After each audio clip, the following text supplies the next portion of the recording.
дундыг дэмжих сангаас олгодог шинэ аж ахуйн нэгжүүд бизнес хийж төр засгаас онцгой өнгөртөө өгж байгаа зээл замаараа алга болчихж байна тийм үү? Яг эцсийн хэрэг бизнес эрхлэгчнэр очихгүй байна тийм. Тэгэхээр энийг очдог болгоё. За ингээд аваад эхэллээ гэхээр дараад нь борлуулалтын зах зээлийг нээж өгөх хэрэгтэй. Борлуулалтын зах зээлийг хамгаалж өгөх хэрэгтэй. Дотоодын зах зээлийг тийм ээ. Тэгжээж энэ хэд чинь цаашаага ажлын байртай бий болно, улсад татвараа төлдөг болно, гэх мэтлэн олон давуу талууд бий болж байгаа. Манай гол юм бол нэгдэж нийлж чадахгүй байгаа шүү дээ. Ингээд тусдаа ингээд яваад байгаа. Одоо сүүлийн үед бол жишээлбэл манай баялаг бүтээгчдийг дэмжих холбоо, жижиг дунд үйлдвэрлэгчдийн нэгдснээр нодлон бид нар хуулийн дээр 16 заалтыг оруулж чадсан тийм үү. Тэр оруулж чадсан заалтыг Монгол улс орнд жижиг дунд үйлдвэрлэгчнэр бизнес хэрэг болно. Тэрнээс гадна одоо ингээд шинээр гарч байгаа 4 журам дээр заалтруулах гэж. Яагаад гэх юм бол жижиг дунд үйлдвэрлэгчнэр 3-4 сангаас зээл авахдаа дандаа өөр шаардлагатай байдаг. Нэг сангаас зээл авах 5 шаардлагатай тийм үү. Нөгөө сангаас нь зээл авах 40 шаардлагатай.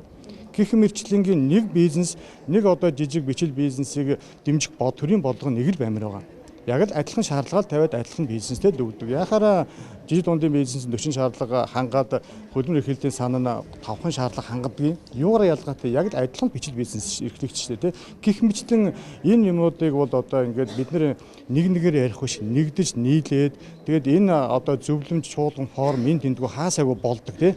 Маш их мөнгө өргөдөж байгаа. Энийхэн араас энэ одоо зохион байгуулж байгаа холбоо нь бол энэ зүйлүүдээр араас нь хүчтэй явах хэрэгтэй юм байна. Одоо тэр шийдвэр гаргах төвшин дээр очиж өргөнд оролцогчдын энэ шийдвэрийг байр суурийг илэрхийлж араас нь энийг одоо хуулийн заалт оруулж, журмын заалт оруулж тэгжээж эн чинь бүх ард түмэн дээр эцсийн дүндээ очиж шүү дээ. Энэ хүмүүс нэг зардал зэрэгэл гаргаж хөдөөс ирж оролцоход аймаг сумаас бүгд ардаа бизнес тавьгаа шүү дээ. Гэтэл энд оролцох гэж цав чөлөө гаргаж ирчгээд дараа нь тэр идэж хараас уучж байгаа шүү дээ. Бидний төлөө шийдвэр гаргах хэрэгтэй гэдэг. Тэгэхээр энэ нэг зүгээр нэг чуулган болж өнгөрөх нь биш эцсийн үр дүн аягүй чухал. Ер нь өнөөдөр манай нийгэмд бол шудраг гэхээсээ илүү шудраг бос юм бол маш их байна.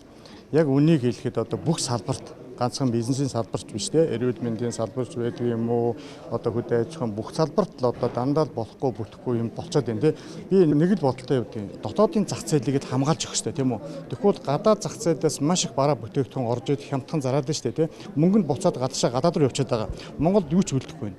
Тэгэхээр бид нар Монголд үйлдвэрлээд үйлчлэгээ үзүүлээд байгаа энэ залуучуудыг дэмжихгүй бол энэ залуучууд яаж гадны сервисүүдтэй гадны бараа бүтээгдэхүүндээ өрсөлдөх юм бэ? Тийм учраас дотоодын зах зээлийг л хамгаалах хэрэгтэй байхгүй юу?